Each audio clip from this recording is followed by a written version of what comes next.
Former lobbyist and Trump campaign chairman Paul Manafort is giving his first in-depth interview since serving time in prison. Manafort was convicted in 2018 on bank fraud and tax charges and sentenced to more than 7 years behind bars. He was eventually pardoned by then President Trump in December of 2020. There are several bombshell revelations from Manafort's new interview with Insider. Namely, Manafort admitted for the first time that he's the one who funneled Trump campaign data to Russian oligarchs, not to swing the election to Trump, but to make money for himself. Paul Manafort, Trump's former campaign chairman and chief strategist, according to his own account, passed Trump polling data over to Russia during the 2016 presidential election. I'm Yasmin Khan with Rebel HQ, and if this feels like old news, you're right. Talk about delayed gratification. 3 years after this story first broke, we finally have a confession on the books. Now, this stuff goes all the way back to the Mueller report. Remember that? It was such a long time ago, but these revelations were in it. Still, right-wing media, the congressional Republicans, and Trump supporters at the time decided that it didn't contain anything newsworthy or incriminating against Trump or anyone on his team. Meanwhile, everyone else, including Mueller himself, felt that the details within the report were so troubling that to do nothing about them would be detrimental to our entire democratic system of government.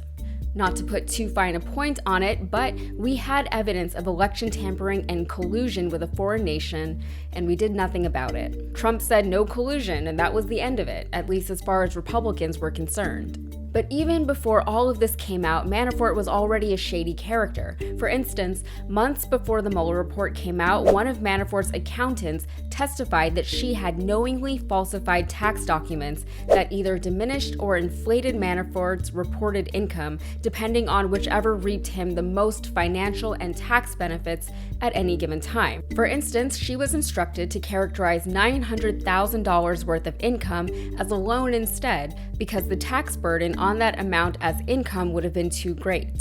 Also, according to 2018 reporting from the New York Times, Mueller prosecutors found that Manafort earned millions of dollars from Russia to promote pro-Russian forces in Ukraine from 2010 to 2014, when Viktor Yanukovych was president. Those millions of dollars were concealed from accountants. Yanukovych was ousted from the Ukrainian government after protests in 2014, protests that were triggered by Yanukovych's decision to align Ukraine with Russia rather than the EU. Once Yanukovych was gone, Manafort's millions of dollars stopped coming in, so he pivoted to instead defraud the American real estate market. And this is especially interesting because of what's currently going on in Ukraine. We have a Russian president invading a sovereign nation on grounds of anti-Semitism, imperialism, and more, but part of Putin's justification for invading is that he's doing it in support of pro-Russian interests within the country, pro-Russian interests that were helped and supported by Paul Manafort. In the meantime, Manafort went to work for the Trump campaign in 2016, being promoted to campaign chairman within just a few months. It was within the next couple of years that Manafort would abuse his public position for private personal gain. But back when the Mueller report first came out in 2019, it was clear that Manafort had given Trump polling data to his contact, Konstantin Kilimnik, a Ukrainian with links to Russian intelligence, but it was unclear what Kilimnik did with that data.